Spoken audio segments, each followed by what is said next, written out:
What up, YouTube? So today is going to be part 5 of the Toyota mr2 k20z1 swap Bard, and today we're going to be cutting. We already kind of started getting notching into the subframe so we can actually clear pretty much the cat tube and get that on here so we can get that all measured out, and then once that's done we can actually get the car back rolling. So we'll be installing the axles, half shaft, and then getting suspension back together on this video. And then not sure what else we're gonna do. What pretty much gonna do is try to make as much progress as possible, so maybe adjust the shift linkage, get that all going, and start just pretty much getting we got to cut the upper radiator hose and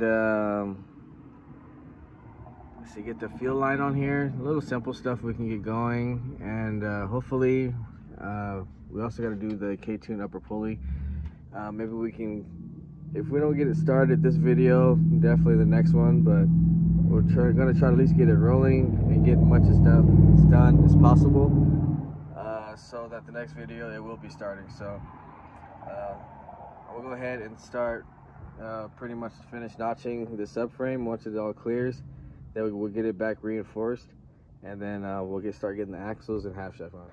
All right, so we're back now, and we got our exhaust, as you can see, and pretty much this is how much of the subframe we have to actually cut out for this to clear. Now on 0204 we might have to not have to do as much, but as far as 0506, since this plate's a little bit bigger, we had to cut that. So we're gonna reinforce it right now actually and box it all in. Just wanted to show you guys. And then the cat is 15 inches away from the O2 sensor from the tube, so that's in a good position. This is the only way that we were able to get this cat and exhaust system to work together, so we looped it. Still goes through within the bumper, so we put some heat shield on here, and yeah, it goes to the factory exhaust now, so that's good. Next thing we're going to be doing is taking down the subframe and getting that subframe re-welded up. And then right now I'm gonna go ahead and start adjusting the shift linkage, and we're gonna put the top pulley from K20 on here, and then let's see, pretty much get everything almost ready to go.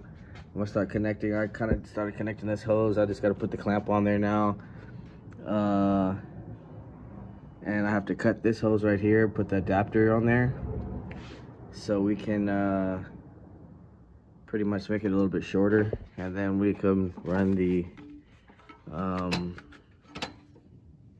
reservoir right here onto that, and we'll pretty much have our cooling system done.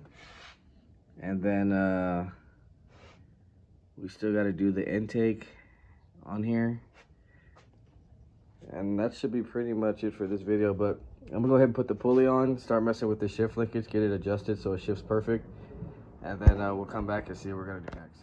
All right, so we are back now, and we got the subframe all reinforced pretty much and painted up. We got the rear mount on here, so the exhaust is basically ready. This is how it's gonna look. All this will be tucked under the bumper anyway, so you won't be able to see it. I already started bleeding my clutch master cylinder as well, so I just put it into this fluid, get all the air bubbles out, and pump it a few times, and that works pretty good when doing this. One problem we are having right now is the axle is too long on this driver's side, so the axle is actually in full binding, so I can't even turn the axle. It's not in gear, it's like locked up completely. And I can't even get this last bolt in. Like, it's literally forced all the way, it's maxed out. And when the axle wasn't in, everything went in fine and everything, so I know that's not the issue. But even if I got this bolt in, This axle, like I said, it's completely locked. I can't even turn it with like anything. It's like stuck, so that is gonna be a problem.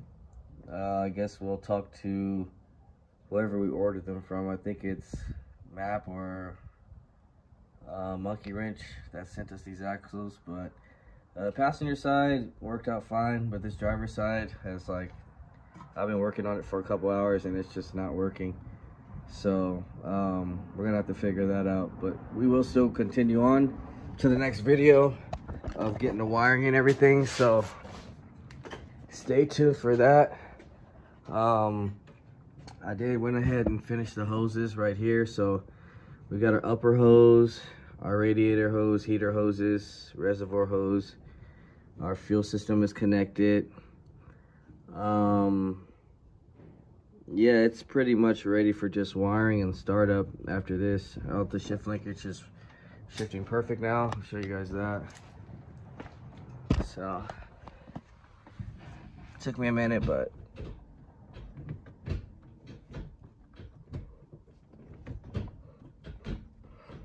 might still need a little adjustment, but it goes in all gears.